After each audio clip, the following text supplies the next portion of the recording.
you or terrify you. And I'll tell you why. Because each and every single one of you might have a Syamantak in your class. So you better bring your A game each and every day.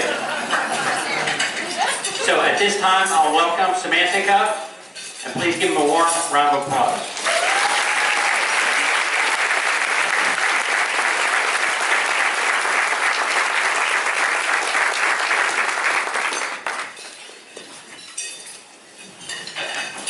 Thank you very much, Mr. Grove, for having me here. Good afternoon, everyone. Good afternoon. How are you? New teachers, are you excited? Returning teachers, should they be excited?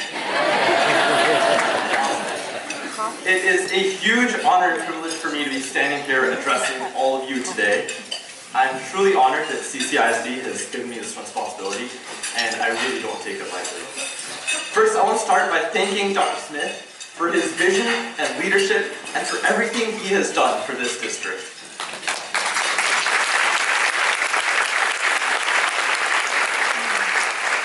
I've had the unique opportunity of being on Dr. Smith's High School Student Advisory Board for the last 4 years, and I've witnessed firsthand the amount of hard work and thought that goes into running CCISD and making it one of the best school districts, not only in Houston, but in the state of Texas and the country as a whole.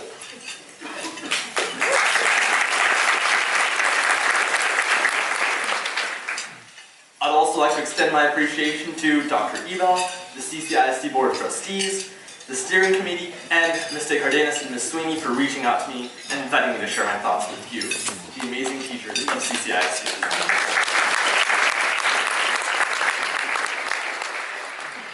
And of course, last but not least, I'd like to extend all of my heartfelt gratitude to my teachers and principals that I've had here from elementary through high school.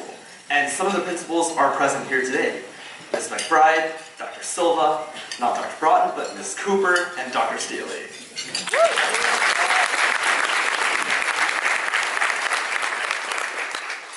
Now, I'm not sure if some of you have flipped to page 10 of the agenda here and taken a quick look at my bio. You don't have to do it now.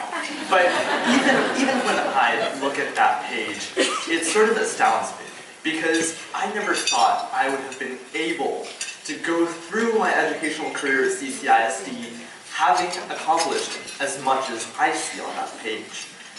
But I want to assure you that behind each of those successes that you see there were 2, 3, 4, 20 other attempts that did not go as planned, that were what you might call utter failures. The only secret behind accomplishing the things that I wanted to do was perseverance.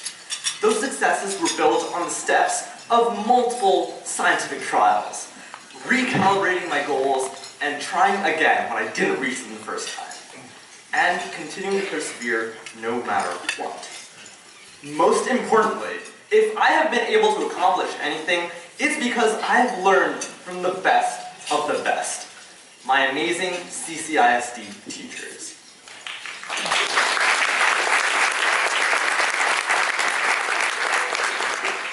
And believe me when I tell you, throughout my years at CCISD, I have had some amazing teachers. Which made me think, what makes a good teacher? Because especially with this particular audience, I'm sure all of you want to be good teachers. So I thought, what does that entail? Is it if their students get good test scores? Is it if their students like them and they're popular in their school? What about something a bit more abstract? Is it the way a remarkable teacher can engage students and encourage them to work together and solve problems? Is it the way a good teacher can nourish their students' desire to explore and learn more about the world around them? I think it's a bit simpler than that. I think a good teacher is one who pours their heart into their work every single day. A teacher who has a heartfelt passion for teaching.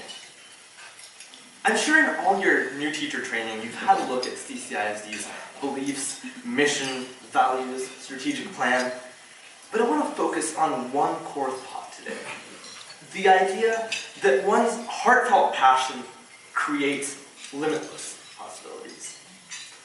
Because exemplified through my educational career, I've had the good fortune of having many teachers who exemplified exactly that. Through their heartfelt passion, they were able to unlock the potential of their students and propel them forward on their path to doing bigger, better, and greater things. And I'm here as a testament to what they did and what I know all of you have the capability to do too. So today I'll give you a quick snapshot of 3 teachers who I think really embody the spirit of teaching with passion. Let's take a trip back to the very beginning of my school days. In first grade, I stepped into Miss Magnus's class and I had quite literally no idea what would be happening. We just moved to Houston from Philadelphia, and I found myself in the midst of a seemingly magical realm, like really weird type of magical realm, created by a teacher with an unbelievable penchant for 2 things: crazy hats and science.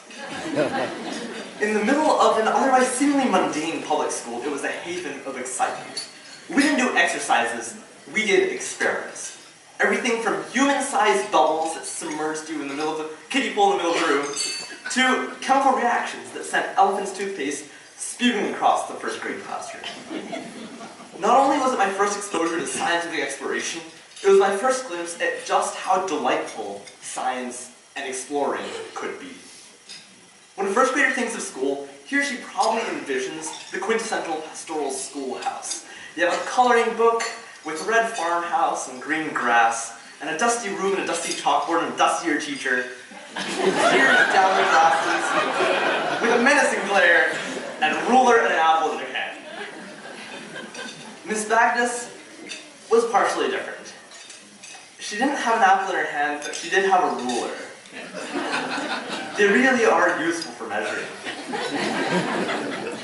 And I'm so glad that Miss Magnus could be here today. She is taking a quick escape from the hospital, where she is, I hope we all wish her a smooth, quick recovery. And Miss Magnus,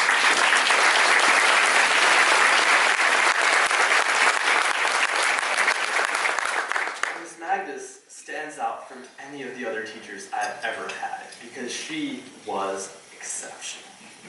Let me preface this with something I've only come to know now, when I'm older and not that tall. Miss Magnus holds the record in our school district for the greatest number of grants awarded to any teacher in Clear Creek ISD.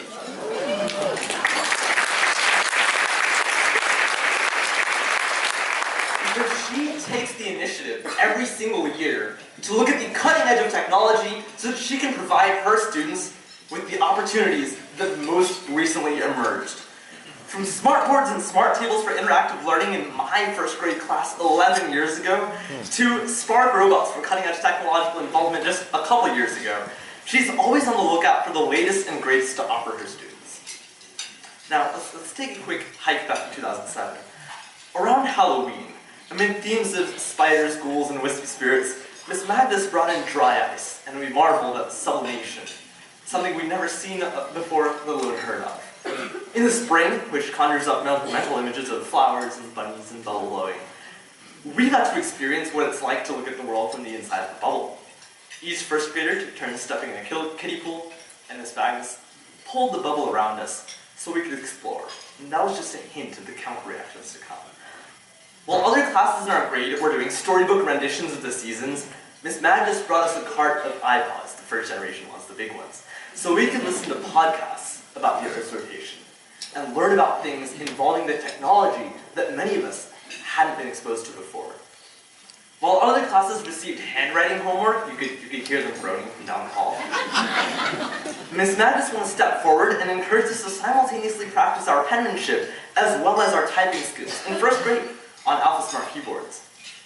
When other classes sounded out words, Miss Magnus taught us pronunciation symbols and diacritical markings, lessons that I found gave me a distinct advantage when I started competing in the spelling bee in 3rd grade, because unlike the other competitors, I knew how to read the dictionary, how a word was actually supposed to be pronounced, because Miss Magnus had taught us how to do that. Each week, we had a new class pet, from opossums to sugar gliders, water dragons to flying squirrels. We got to meet each one in person, not on a screen or in a book, right there, sitting on Miss Magnus's shoulder, peering down at us like, who are you? Miss Magnus never confined learning to the classroom. We routinely engaged in distance learning classes and got to learn from experts all over the world. When doing a unit on penguins near the wintertime, we talked to an expert in Alaska who taught us about penguin behavior and the frigid conditions of the Antarctic with a video call right outside the window. When we were studying space science, we watched a live shuttle launch and talked to an astronaut about our solar system and life on a space shuttle. Did I mention this was all in first grade? With all of that, what was the effect on me as a student, even ignoring who I am here today? Miss Magnus's class showed me how to look at the world through a scientific lens. It taught me, moreover, how to be curious. Something that in our day and age is often forgotten in lieu of textbooks, and learning what is given to you rather than learning how to learn and how to want to learn. She exposed us to the idea that learning could be fun and cool, and that there were things all around us that we could indeed learn from. That's what got me started in scientific research. In fact, my very first science project was actually in Miss Magnus's class. You know what I did? I put raisins in soda and counted how many of them floated. That was my first science fair project. And it turned out to be slightly problematic because usually when they get to the top, the bubbles pop and they sink again.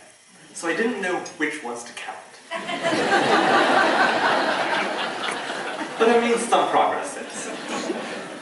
And of course, all of that had multiple levels of repercussions. The skills I learned starting in Miss Magnus's class helped me in pursuits I took on in a few years. Like I mentioned, critical markings gave me an edge up in the spelling bee, and because of that, I got started in my spelling bee career, which took me to a 7th place finish on ESPN Live at the Scripps National Spelling Bee National Stage in Washington, D.C., as well as the 1st place finish at the South Asian Spelling Bee Nationals in 2012. And that study of words and their etymologies also expanded my vocabulary and English skills, which then helped me get a perfect score on the SAT and ACT. The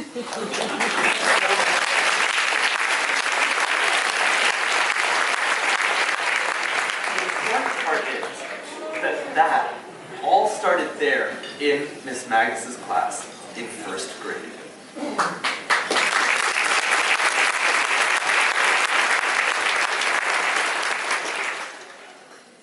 It seems like a big gap, 1st grade to junior year when you're having to take your SATs, but it doesn't take the ability to predict the future for you to be a good teacher.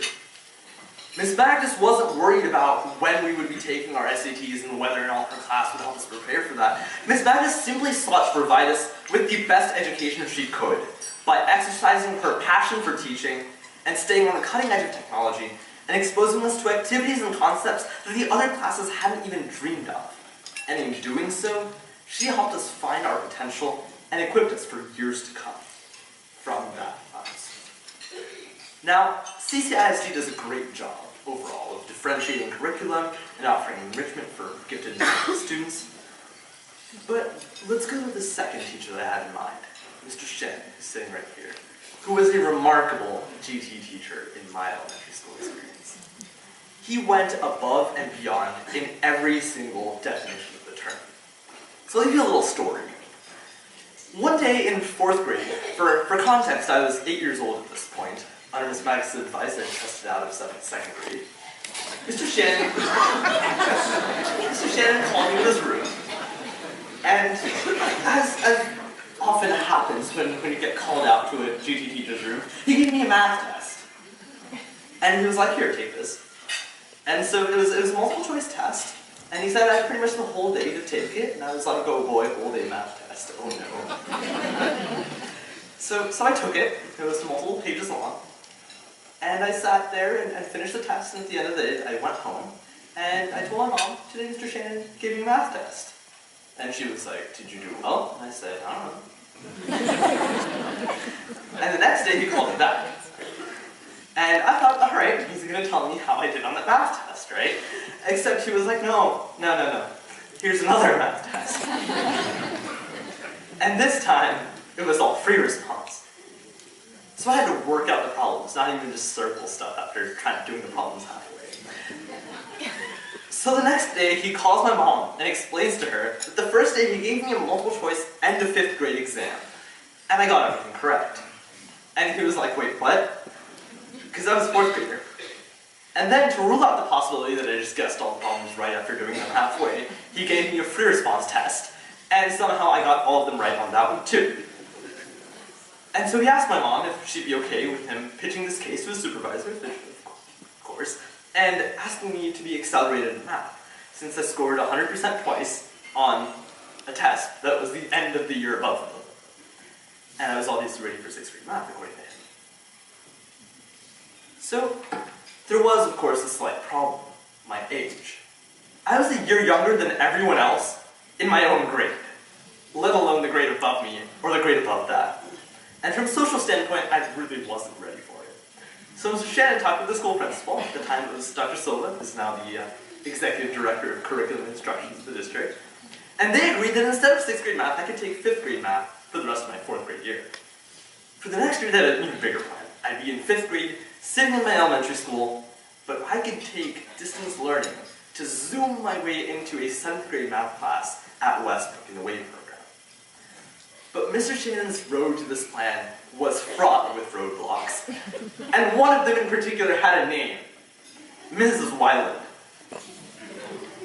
In order to facilitate this teleconferencing, they had to switch my schedule around. Normally math was in the mornings, but Westbrook's class was in the afternoon. So I'd be missing one class for my afternoon block schedule. Miss Weiland was our drama teacher. And she was going to make it known how improper and intolerable it was to be depriving a child of her drama class. I don't think we ever reached a resolution on that one. I ended up taking that. So Mr. Shannon and I would sit in an empty classroom and he'd set up a teleconference with Mrs. Wilkes' 7th grade WAVE math class at Westbrook Intermediate. And on the TV, just a few feet in front of me, I had a vantage point from the back corner of the classroom, and I could see and hear her class, and they could see and hear me. Even though Miss Wilkes retired now, she took extra care of me. She didn't ignore me. She made sure to include me in questions and answers, and then scan and email homework to Mr. Shannon, who was even better, and would then print out each of the homeworks and assignments and give them to me. And when I finished them, he'd take them back, scan them, email them, be the sole point of contact as my interface from elementary school to a middle school math class. And when there were group presentations or a project, either my mom or Mr. Shannon would drive me over to Westbrook so I could take part in the class activities there. Mr. Shannon didn't have to facilitate this incredible math acceleration for me. He could have just let it pass and told my 5th grade teacher that I was good at math apparently, and maybe given me a few math puzzles or printed out a few worksheets. Or he could have just asked my teacher to give me the problems from the end of the chapter, not the beginning. But he went the proverbial extra miles, literally driving the extra miles, beyond the simple solutions. He saw an opportunity for further enrichment that he thought I needed, and he sought to provide me with it. He had to jump through a lot of hoops, talking to our school administrators, his supervisors at the district level, to administrators and teachers, which can be daunting, but eventually showed and his passion and achieved this incredible personalized math acceleration, just for one student who we thought needed it. Later on, we found out that while Mr. Shannon was helping me with all of this math acceleration, he was going through rough times of his own. His house was severely damaged during Hurricane Ike, and he had to rebuild it. So even while he had to do that, he was still trying to go above and beyond what most people would have done. And when he saw a necessity, he felt responsible to provide me with that opportunity to grow. The other kids in our school district, and I found that out as soon as I went to middle school, they were just told to go play on the computer or go to the library and do whatever they wanted when it was time for math class, because they knew what was going on. So just go play Pokemon instead. Mr. Shannon did all of this through his own initiative, and that had a lot of long-term impacts that now, looking back, made a huge difference. Not only did it allow me to step up to math to where I needed to be so I was properly challenged, it also had two other effects. First, it allowed me to advance in other subject areas too, which you might not expect. Because I was already accelerated in math, I could take pre-calculus in freshman year AP Calculus BC, the highest math that's offered in sophomore year, and complete the math curriculum right there. And that freed up time in the rest of my schedule to take other science classes that I was interested in. So I was able to max out all the AP science courses in our curriculum too, which made me a more attractive candidate to colleges. And second, this acceleration improved my math skill, which was important when it came to national math competitions that I'd never heard of before, like the AMC, the American Math Competitions, and the subsequent level after that, the AIME, the American Invitational Mathematics Examination. As a result of Mr. Shannon's math acceleration, I qualified for the Invitational Mathematics Examination in both 10th and 11th grade, an invitation extended to students who score in the top 2.5% in the country. When I started applying to the top engineering schools, Stanford, Caltech, MIT, I found that their applications actually have a box dedicated to these math contests, whether or not you qualified for it, and if you did, what your score was. There's no way I could have known that back in 4th grade, or Mr. Shannon could have known that either. But his opening the door allowed me to have these choices and unlocked so many opportunities for me that neither of us even knew existed. All because he took the initiative from his passion to go above and beyond what was expected and provide enrichment for a student who he thought could benefit from it. And now, here I am, just graduated from Clearbrook High School. And I'd like to talk about one extraordinary teacher that I had at Clearbrook. Ask anyone at Clearbrook who has had her, and you'll hear the same things. Mrs. Garza is the most...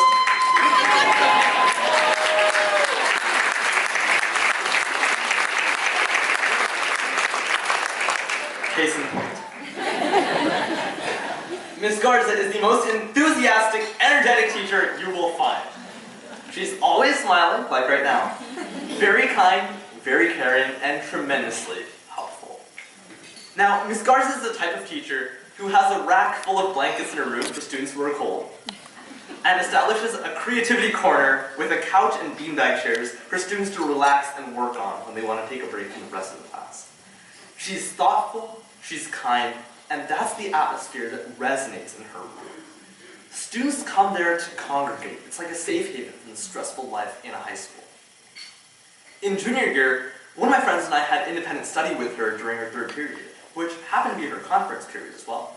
So technically it should be empty other than this other kid and I who had her class, right? No. Instead, there were constantly other students fluctuating in and out of her classroom just to sit and chat, even kids that ate their lunch in there with her and with us instead of sitting in the cafeteria. That's the sort of accepting, friendly environment Ms. Garza created in the middle of Clearbrook High School. Something really appreciated and necessary as all these students are going through stress times in high school. But also, part of this crowd was just evidence of Ms. Garza's willingness to help students, regardless of what their need might be. When kids came in at these odd hours, Ms. Garza was just as ready as in tutorials after school to sit down with them and help explain a concept that they didn't understand, or administer a makeup quiz or test, or even assign chores at 9 p.m. just to help me print my poster for science fair on the large format printer in the engineering wing. That shows that Ms. Garza wasn't just a teacher. She expressed her heartfelt passion by caring for us, understanding our needs, and doing everything she could for us. She was a sponsor for UIL Science. She devoted an hour of her time every single week to help prepare us for upcoming competitions. She's a sponsor for Science Fair. Ms. Garza was in charge of conquering the daunting paperwork for the Scientific Review Committee's safety approvals and coordinating the logistics for our entire school team. And for the record, our school team has performed the best in the last 3 years that it has in the entire history of Clearbrook High School, let alone the entire school district. Wow.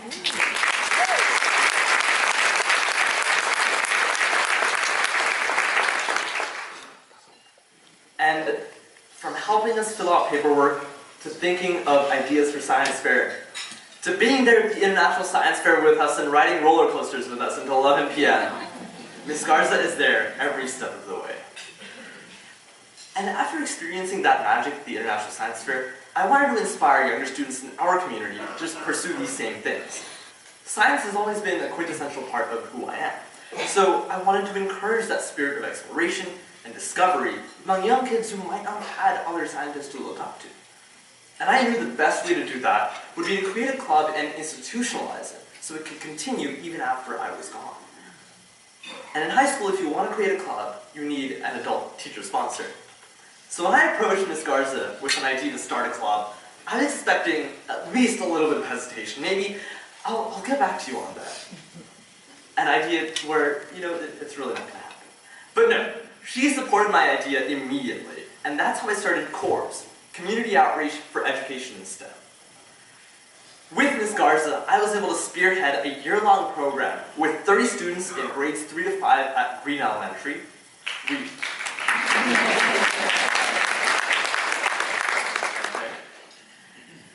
We organized high schoolers, delegated roles, made our first website, cbhscores.com, and even gave Shark Tank-style presentations to the Clear Creek Education Foundation's Board of Investors. Thank you to CCEF for their amazing work. And we secured $4,000 in grant money for this program. And when Ms. Garza saw that I did that with my grant, she volunteered to help some more, took her own initiative, and applied for a teacher grant to help get more supplies for CORES. Ms. Garza was the best club sponsor anyone could have wished for. She drove over to Green every week with us, contributed supplies and resources, and even brought her class animals over so the kids could watch and play with them. In each of these roles, Ms. Garza shouldered tremendous responsibilities with a smile. It was my privilege to have had Ms. Garza as a teacher, because she has influenced me tremendously, not only through her encouragement and support in the relentless pursuit of my scientific research, but for sharing with me her contagious love of teaching. But I'll get back to Ms. Garza in a little second. Let me tell you how all of these teachers converged as I reconnected with them through the person I had become over the years, through the capability they had endowed me with, which was the desire to pursue my passions, scientific research.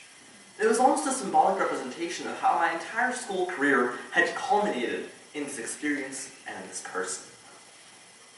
So in May of sophomore year, at the 2016 Intel International Science and Engineering Fair, Intel ISF, I earned the Intel Foundation Young Scientist Award. That's the award given to the second best project in the entire world in a given year. The spirit of scientific inquiry and problem solving that was instilled in me in Ms. Magnus's first grade class, some 9 years back then, had stayed with me the entire time. It served as inspiration while I developed a low-cost electronic retrofit to leg braces that almost completely restored the walking gait of a polio patient and could do so to millions of other patients. Ms. Magnus even helped me in the search for a patent lawyer. No other teacher would go so far in love to help a former student. Ms. Garza, of course, was an instrumental part of this entire process. And when I qualified for ICE the second time the next year, in my junior year, along with 2 other students from Clearbrook, which is, of course, a CCISD record, Ms. Garza accompanied us to the competition. That year, ISF was in Los Angeles, and she was there, like I said, every step of the way. She helped us set up our projects before competition. She helped bring lunch to us during competition days so we could save time so we didn't all have to go somewhere else to get food. The evening after judging ended, ISF had booked out Universal Studios for the night, and our team was thrilled that Ms. Garza was there with us, riding Jurassic Park, almost in the middle of the night. And of course, the science. As my independent study scientific research mentor, Ms. Garza received routine updates as I kept working on my bionic leg brace project for over 2 years. So then, with those 2 years of research on developing a smart bionic leg brace, in senior year this year, I decided to apply for the Regeneron Science Talent Search. In case any of you have heard of it, the Regeneron Science Talent Search is a highly competitive, highly selective academic contest. You hear it being described as the oldest and most prestigious science and math competition for high school seniors, almost the junior Nobels. Just to start off, let's give you a brief description. My finished application was 82 pages long. Yeah. So you're required to form a compilation of all the scientific research that you've done in any particular area into a 20-page research paper, and then you have the rest of the application, which includes a multitude of essay questions like multiple college admissions essays stacked together, discussing, for example, what in our opinion is the most pressing scientific challenge facing us, And how do we plan to solve that problem in the next decade? It asked us what other things we had done, and of course, what teacher might we think exemplifies our science journey? I got a recommendation from a research mentor and a teacher, and Ms. Garza agreed to do that. But it wasn't any ordinary recommendation. Otherwise, most high school teachers have to do recommendation letters at some point. But this was unique, that's why I'm telling you about it here today. Ms. Garza's teacher recommendation was like an entire college application for her over again. It came with prompts and questions and answer boxes the size of college essays about this big. That's how it looked on the screen. And that would have been enough to make anyone balk, but Ms. Garza took up the challenge without any hesitation. The results of the competition were declared as status. I was selected as a scholar, top 300 in the country. That was a $2,000 award to clear broke. And then I was picked as a top 40 finalist. That was an incredible honor and dream come true for me. But then I was invited for an all-expense-paid trip to DC for a week during spring break, where I'd face the most rigorous competition experience I've ever had. There are 20 judges, each of them with at least a PhD, if not more. Most of them fall on the more side. And they grill you for half an hour each on their area of expertise. Everything from psychology to computer science to biology to rocket science. And after 3 rigorous days of judging interviews, then there are presentations. And presentations are open to the public, and judges grill you again on your project now. Mr. Shandy, who's standing right here, had kept in touch with me this entire time, from when I was in his class to when I was completely out of his class in high school and doing these things. He saw on the CCISD website that I'd be attending this competition in DC, and he realized that it would coincide with his annual trip to DC during spring break, when he takes 5th graders on a tour of our nation's capital. Which, obviously, Mr. Shannon would be the teacher to take 5th graders on an annual trip to DC so they can learn more about our country. He emailed me, and he was able to visit me during project presentation day, which was an extremely touching experience, because I got to see my elementary school GT teacher, who I hadn't seen in years, but whose impact on my education I was still feeling. And of course, at the end of that week, I was declared one of the top 10 winners, 9th place with a $50,000 scholarship, in a ceremony that was live streamed, with, of course, Ms. Garza watching.